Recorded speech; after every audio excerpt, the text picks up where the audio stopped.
As I said, it's great to be with you. I've got this title, How to Strengthen and Rebuild Your Clubs. You're going to probably talk even beyond that specific topic tonight, and looking forward to it. This all kind of falls under the general umbrella of membership in Rotary, of course. And I'll probably focus a good bit on innovation tonight because I think it's necessary, and I'll talk about why I think that. Our membership trend lines in Rotary, frankly, in North America have not been so great.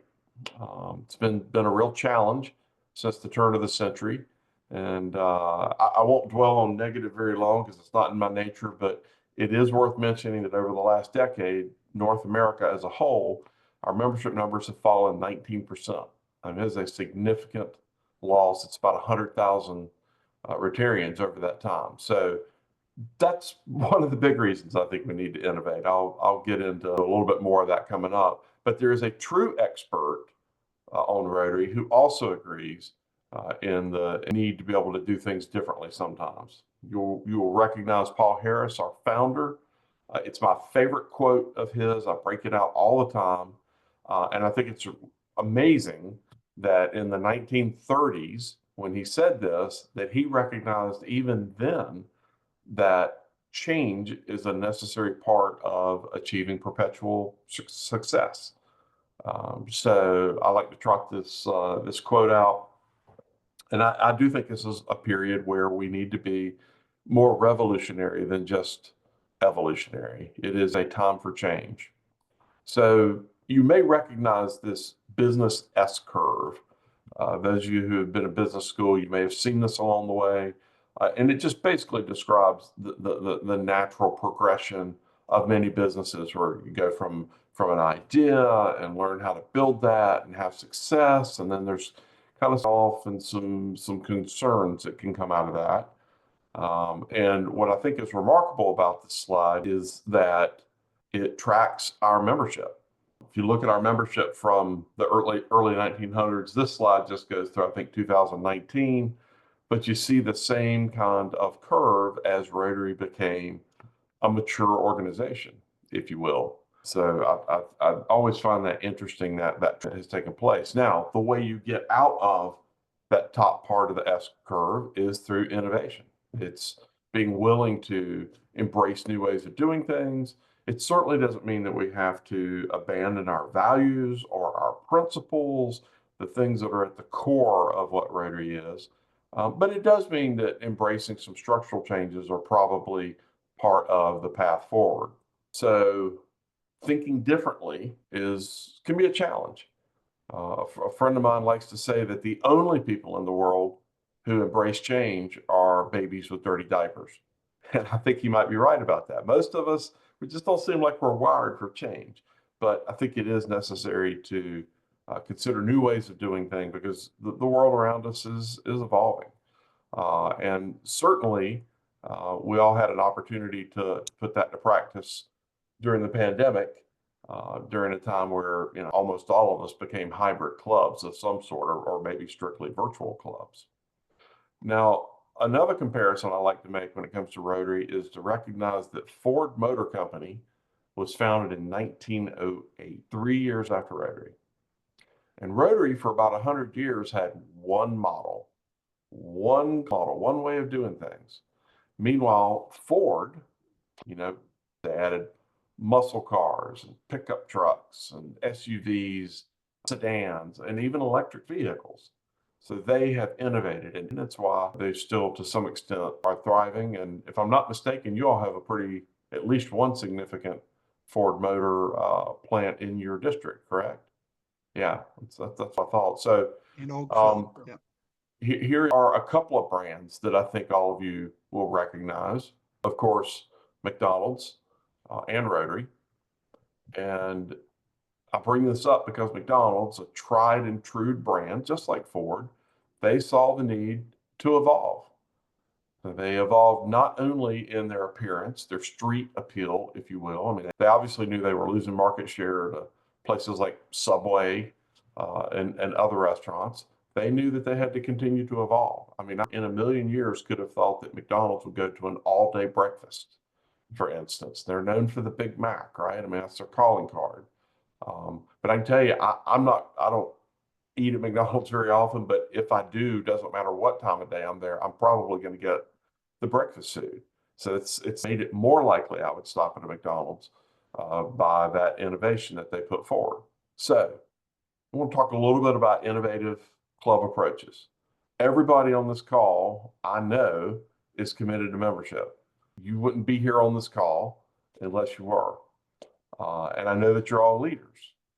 And I believe, as leaders in this organization, that it is up to us to build new pathways to those who would join us. It's our responsibility to create an experience that's appealing to them. It's not their responsibility to fit into what we say is the only way you can do Rotary. And so I want to focus a little bit innovative membership types. And there are a few that I've seen that have been very successful and have been appealing to new generations and sometimes older generations members. And I think this is just this chance to change is in recognition that our customers, if you will, our prospective members, our prospective clients, they want something different. And as I said before, I think we can provide, with minimal disruption, frankly, we can provide an experience for them that doesn't change who we are. It just changes how we're doing things a little bit. I'll talk later about some different club models, but I do want to talk about innovative membership types. I love this graphic. I've used this one before about Rotary becoming a magnet, speaking to the attraction that we need to bring new members who bring new ideas and new energy, new perspectives to our organization. And I think that within Rotary, there is a lot of room for that innovation in these innovative membership types. So the service-only membership is one that I first saw put into play almost a decade ago. And it's basically for people who they want the fellowship, they want the opportunity to serve, they want the opportunity to grow, but for one reason or another, the standard weekly meeting doesn't work for them. It could be in their community that they drive out to work somewhere else that doesn't have a Rotary Club, but they would love to get involved with service projects in the evening, on the weekends, whenever they're working. And this can also help a good bit in terms of combating some of the cost barrier that is sometimes an issue for prospective members and sometimes for current members by eliminating the cost of food. Because most of our clubs end up meeting around a meal. And as we know, Rotary's not really that expensive, but food is expensive. Food is very expensive. So the service-only membership provides that opportunity to increase the impact that we have on our communities. It gives us the chance to still have that fellowship. It creates the opportunity for a would-be Rotarian or Rotaractor, frankly, to be able to join us for the service part of our work. And I always believe that any good service project is also a social event. And that leads me to my second potential membership type, and that is a social-only type of membership. Now, this is for clubs that have regular social events and makes possible for potential members to join and to be a part of those social events. Often they will jump into the service events as well, but it eliminates that need for the main food costs that can come with going to regular meetings that are based around a meal. Now, you're probably familiar with satellite clubs, but you may not be familiar with what's called a satellite membership. And this is almost like an unofficial satellite club. It can be a club that has a second meeting at an alternate time, day, location, and there are Rotarians who come to that meeting. Again, the scenario described as someone who works out of town, or it could be a parent with young children who can't come to a breakfast meeting, having something in the evening or on the weekends. I'm sorry, was there a question? Okay. But satellite membership, as I said, it's more or less like unofficial satellite club, or some people will call it an alternative time / location club. But I've seen this used very effectively where there's 6 or 8 or 10 members of a club who get together, and they get together at a different time than the main club. Many of the people who attend the main club will still come and join. My own Rotary Club is a Monday lunch club, but the last meeting of each month, we meet in the evening. And there are members who come to that meeting. That's the one that they can come to because they're on the road during the day, or they have other responsibilities, or they just can't get away from work for an hour and a half or 2 hours in the middle of the day when my club meets. So that is a way that you can help draw members in. I've seen clubs using a young professional membership where they charge reduced dues, kind of following the country club model that often will hook young golfers with a reduced dues that go up when they hit a certain age. It's usually 35 or 40 years old, but I've seen clubs using that very effectively to get younger members involved in their club. Sometimes they just build it into their due structure that they can charge half dues for the younger members. Sometimes there are angels in the club that cover the other half because they want to get those younger perspectives in their club. And I'll add in these innovative membership types that, well, first off, let me say, not only have I seen these innovative types, membership types attract new members, I've also seen it help us retain members, people who have decided that the cost is too high or they've had a life change where they can't attend that regular meeting. And rather than leaving Rotary, they've just kind of membership to one of these innovative types of membership types. So that's something to consider as well. It can work both for holding on to your members, retaining your members, as well as attracting new ones. I want to mention a couple of areas to explore for helping rebuild and revitalize your existing clubs. Certainly social media is a great opportunity. We use it some for our branding, to get the brand out there, but I think it can be a real attraction machine as well, particularly if we use professional forums like LinkedIn, or if we're trying to attract younger audiences, Instagram, TikTok, some forums like that. I always encourage clubs, and I don't claim to be a public image expert, but clubs who are going to use those various platforms, show action pictures, show Rotarians at work, Rotaractors at work, show the impact, show what we've created, what we've repaired, the lives we've changed, sometimes the lives we've improved. Make that part of it if you really want to draw people, if you want to be the magnet for bringing in new members. So that's a little bit on innovative membership types. We can certainly talk about that some more in the Q&A, the conversation a little bit later. I do want to share with you, and I'm sure that some of you have seen the video that I'm about to play. It's, to me, one of the two finest videos that Rotary's ever produced. It's called Anytown, and I think it makes a strong case for why we should be considering the creation of new clubs in our communities. So I'll watch this. It's about a 2-minute video, and then I'll be back with you. As Rotary, we often ask ourselves, how do we grow? Personally, professionally, and organizationally? The answer is simple. To grow Rotary, we need more Rotary clubs. Let's use Anytown as an example. Anytown is a city of 100,000 people and home to one proud Rotary club. But there are hundreds of other people of action, just like us, who are uniquely qualified to become Rotary members. They share the same drive and represent the values and fundamentals of a Rotary member. So why aren't they members? Well, the current club meets on Monday. There are leaders in Anytown who can't meet on a Monday. By excluding this segment, the potential members in Anytown has shrunk. Now consider, what if the meeting is at noon on Monday? There are people who can meet on Monday, but can't meet at noon. So now we have a smaller audience for Rotary in Anytown. Of the remaining group, some aren't interested in a club with a sit-down lunch and speakers. They are passionate about service, but aren't interested in a traditional club experience. And that is okay. The Rotary Club of Anytown isn't doing anything wrong. It just doesn't appeal to particular segments of the community. And if we're going to thrive for years to come, we must adapt and embrace change. In Anytown, we have an opportunity to expand because potential members are everywhere. More than half of the eligible people are prospective Rotary members, waiting to make a bigger impact in their community.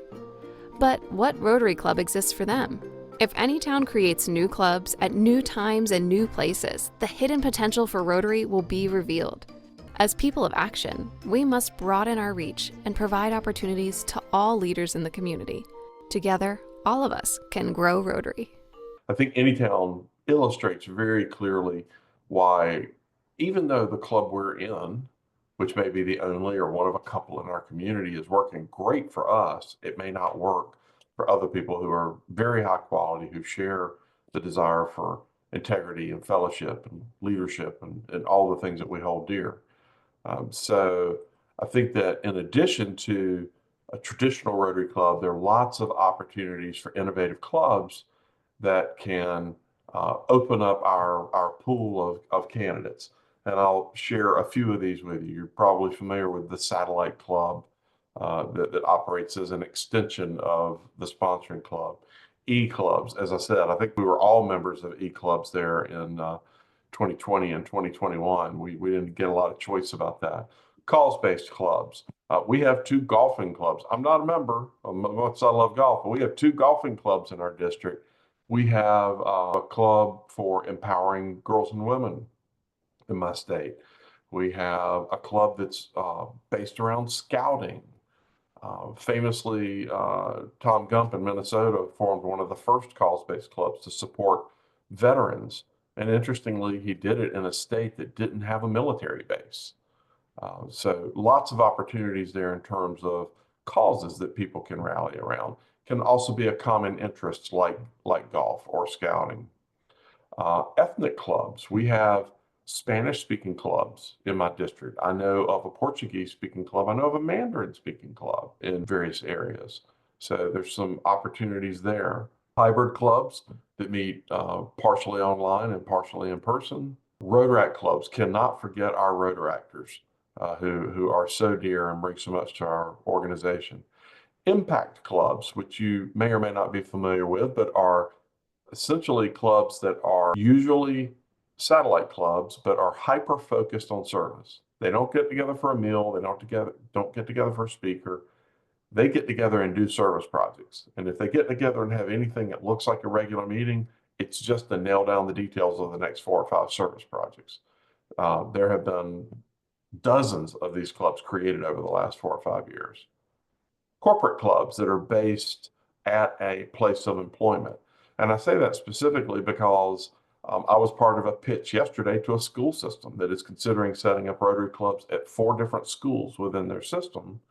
Because who says you can't have a Rotary club that meets on Wednesday at 3:30 in the afternoon and has no meal? Nobody says that. That's totally acceptable.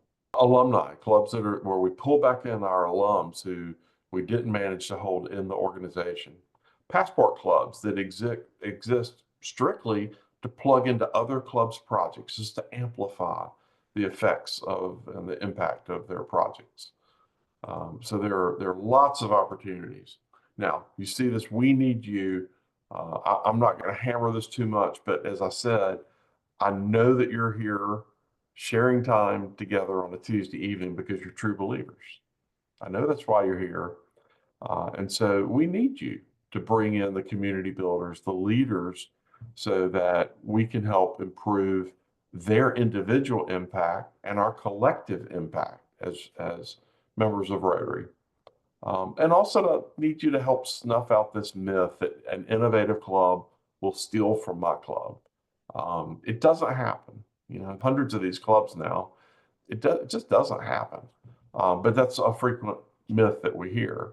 The reality is, and I've studied these statistics extensively, there are almost no communities that have more than 0.1% of the community who are in Rotary. There are lots of people out there who share our values. I will add, and I realize I'm saying this as an American to either a largely or an exclusively Canadian new group of friends here, but we have a divided society across the continent, and Rotary is in the business of bringing people together. It's what we do. Our message next year is Unite for Good. I really do believe that the healing that is necessary and that I'm so hopeful for, that Rotary needs to be at the center of that. And bringing new people with diverse perspectives into the organization can be a big part of that. So the last thing I'll say is we need you to rebuild and to strengthen our clubs. I think you've heard enough from me in lecture mode, and I'm excited now to get to the part of the show that I know I'll enjoy the most, which is an exchange of information. Go ahead. If you have a question, please raise your hand. I see that Burlington Gore Park is a service model club. That's outstanding. I know that you've created 3 clubs in 7080 this year. That is outstanding. That's quite innovative. They're actually every Saturday morning to feed about 1,000 people in Hamilton, Ontario. They actually cross districts. So they serve about 600 people in the Burlington area each week and then cross over on Saturday. And then our other club is a sort of a cause-based club where their focus is on, they meet virtually. Well, actually, it's a bit of a hybrid because they have met at members' homes, and they're a new club. And their focus is RAGAS, the Rotary Action Group Against Slavery. So it's around human trafficking. And so you have a service-based club, you have this common interest club, that's a hybrid club, and a Rotary club that have been formed this year. That's tremendous. So what do you already decided that they're not coming back? Well, we can to be magnets. We have to do all we can to use a term created by your Rotary membership coordinator, Louisa, I believe, to be irresistible. Such a great phrase, irresistible club. Yeah, we have to do all we can. And frankly, whatever your metaphor is, we have to get hay in the barn. We have to, pack away our winter comes. And we're constantly preaching to our districts and clubs that you got to be up 3% minimum by May 15th, because there's going to be this, you put it. Yeah, thank you. Yeah. Suzanne. Yes, Patrick. I am really interested in learning more about what you call ethnic clubs. I try to refer to them as expat clubs. I sometimes get some pushback because that's kind of almost excluding people, but you can do it in a way that it is inclusive, that it's, I don't know, Mandarin speakers and friends or something. You can extend it to invite everyone. Now, how did your district go about starting those ethnic clubs? Yeah, well, and only the Spanish speaking club is in my district, although I'm aware of the other expat clubs. That's a good way to put it. There's one in Miami that I know of. So we have a very high concentration of Hispanic expats in our district. And we recognized that we were not serving that part of our community. And so rather than coming in and saying, hey, we're here, here's what we're going to do for you, we started building bridges and asking, how can we partner together? How can we serve together? And that was an attractive approach to them. And we did start serving together. And they said, hey, we want to be in Rotary, but we've got a lot of people who really don't speak great English. And we said, okay, well, let's create a satellite. In this case, I would argue a companion club, and I'll come back to that, where you can have people who speak Spanish, people who are bilingual, but they're still regularly getting together with an English-speaking sponsoring club. And it has really brought the native English speakers and the native Spanish speakers together in this community in a special way. And it has allowed that club that, with all good intentions and a humble approach, to be able to serve a part of their community that they were not reaching before. The reason I'm asking, because as you are probably aware, where we live in the Toronto area, we have so many different newcomers, ethnicities, however you want to call it, and we are not reaching out to them. And I believe that many of them, when they come to wherever it may be, in this case to Canada, they come with a wealth of knowledge about Rotary, but nobody has kind of invited them. So I'm to tap into this wealth of knowledge and people that are interested in Rotary.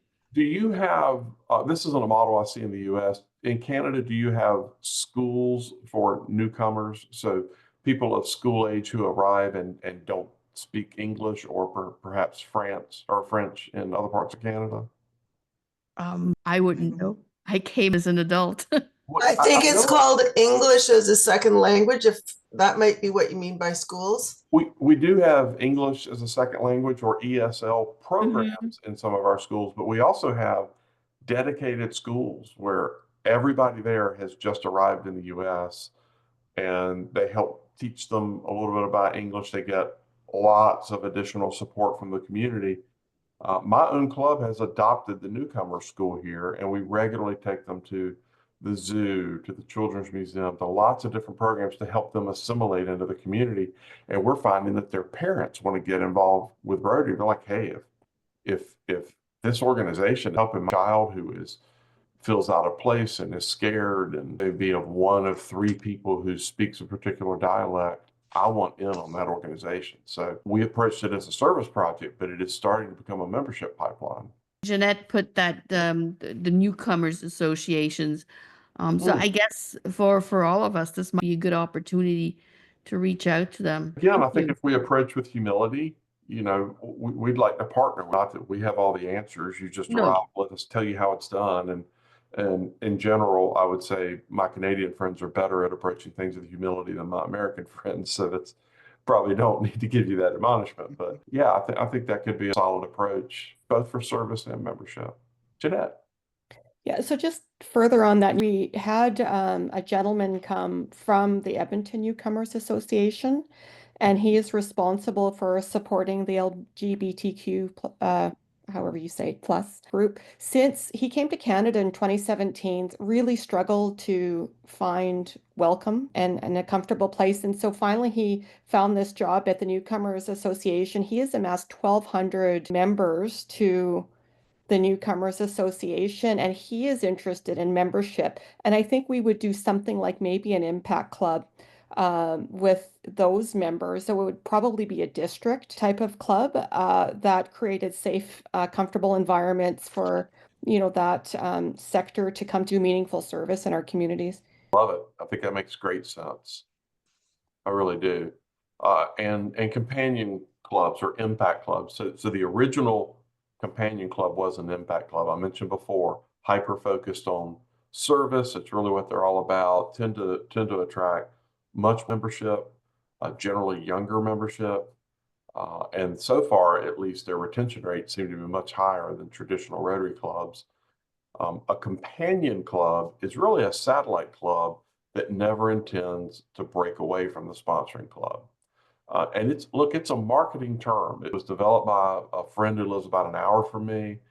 I'll tell you because if you ever meet him, it makes so much. Well, some of you probably have met Patrick Langano, and you will not be shocked to learn that he came up in the business of selling cars. He's got that kind of energy. He's got that kind of marketing. He coined the term companion club because he ran into satellite not being appealing to clubs who were potential sponsors of satellites. And he adopted that companion term, and it's now part of the Rotary vocabulary. I've heard our CEO, John Huco, use it many times from the stage. It's in some of our membership materials now. It's really genius. So, and it also, let's face it, a lot of clubs think, well, why do I want to start a satellite club only to spin it off later? I would argue that's a good thing. My club is on its third satellite club now, but because we think it's great to seed the world with more Rotarians and let them grow, but not all clubs see it that way. So anyway, getting back to your main point, Jeanette, I think it's a great approach, and that's one I'll put in my toolkit and take with me. Companion club isn't about membership, it's about community impact and service. And, if that's your priority, if you do more of that, then this is a great way, like you said, marketing, like Patrick is, like, he's a salesman to be sure. For right? sure. Yeah, so it's and I thought when we talk about companion, my club kind of went around and around and said, well, why aren't we focusing on our club? And I said, well, this is focusing on our club because like something like 12% will move into the traditional, right, administrative type format of your club, but they're all members of your club. So That's right. I mean, yeah. we have to remind folks, satellite, companion, all these folks, yes, they're in a companion or a satellite club, but they're still on the roster of the sponsoring club. For those of you who are not aware, my class of directors and the next two from North America, and we have agreed to create a North American club creation team. And these are specialists, these are salespeople, these are people who get the process of creating clubs, and they won't be forced on any of your districts. But they will be available if you decide to basically raise your hand and say, we'd like to tap into this 4-step process that has created dozens and dozens of clubs. So it will be rolled out at the Calgary Convention. So it'll be rolled out in your country. And our breakout session will be the world's largest step one. And I will tell you that most of these new clubs that have been created have come from the last 3 years, Houston, Melbourne, and Singapore, where we had breakout sessions, and they were standing room only. And in Houston, we had a 1 hour session. And after 2 hours and 20 minutes, I finally had to stop answering questions. I said, I have to be somewhere. I'm hosting a table. In Melbourne, they literally turned the lights out in our room to make us leave. There's that kind of interest. So we've created this cadre of specialists, about 50 of them across North America, to help support when a district or a club says, we'd like to start a club, but we don't, we could use some help, or we don't want to get started. Patrick, I really like the idea earlier you mentioned about young professionals and that, one of the barriers may be the dues. And you said, look, everybody pitches in, maybe they get half price dues to get this started. Is that sustainable? Is that something that, after I could see after year one, maybe year two or an age, but how does it work? Can you just elaborate on that? Well, it's up to each individual club how it wants to structure the program, but often it will be 1 year or it'll be up to a certain age. And of course, it only works, it's only sustainable if we as existing club members show value so that that person says, okay, I'm willing to move from percent to 100 dues or whatever, however your club has set it up. We have to show the value. People talk about cost when they're not getting Right. right? I mean, when you get the Absolutely. value, I mean, we spend the money. Those who are pet owners, don't hesitate to spend a year's worth of Rotary dues to cure some ill with our pets, right? My little beagle that had to have spinal surgery 3 years ago, that would have covered 5 years of Rotary for me. I didn't hesitate, right? So when there's value, when you feel it here, you don't cost. And so that's what we would have to be sure someone who's being subsidized in some way feels that, and maybe is able to move up, and maybe we can be an angel for someone else. Well, a good suggestion, a dog lovers club. Very Suzanne. Sure. I could agree. Yeah, I mean, there's an e-club that is focused on Jamaica. Like, how specific is that, right? And I mean, they go for 2 weeks every year, massive service in a community in Jamaica, and they're growing. Like, who would have guessed there was a market for that? But they're growing, and I'm sure it's because their passion seeps out of their pores into people they know, and it's, gosh, I'm interested in this. So there's nothing wrong with maintaining our values and the things we do, just in a more focused way. I was skeptical of a golfing club, but those guys, they do service, they have the fellowship, they're starting to take leadership roles in the district. So I think senior communities is an untapped market for us. You think about it. I mean, these folks, the food is already part of it. They have meeting space, generally have time. You'll find people who might be at a stage of their life where they would like to do something for their community, or perhaps are even former Rotarians, or dare I say, former Kiwanians. And I have seen that particular model work well as a satellite/companion. It's relatively inexpensive. Well, some absolutely great ideas shared tonight. Any last questions anyone wants to ask? Any comments? If not, I will thank our wonderful guest speaker, Patrick Eakes. I will. My homes is Zone 33, and 33 and 34 each month have a membership plan webinar. About 500 people a month watch it either live or recording, and you all are welcome to join that. Each month we have usually a couple of club presidents, occasionally an assistant governor, who will share something innovative they did and the good results they got. So if that's something that you're interested in, I could certainly provide information to Scott to disseminate to this group later. Rob Galloway has donned his Calgary hat. Did you want to say a couple of words? I just wanted to finish off, Patrick, very inspirational, but your whole background has been innovative, creative, in your life, in your Rotary career, in membership. And I absolutely encourage the folks on this call to join in on 3334. And they generate ideas, but ideas that are actionable, Patrick, right? Like they really say these are ideas that, you know, put in place, and they built in follow-up systems. It's a tremendous membership call. So I really encourage that. So Patrick, to just finish off, I donned the white cap, which is friendship in Calgary. We want to thank you. You're a friend to 7080. We'll see you in Calgary. And again, thanks for the inspirational message tonight. Well, truly my honor. And as I said, I always learn. I appreciate the good questions and comments from all of you. Thank you, everyone, and have a good evening.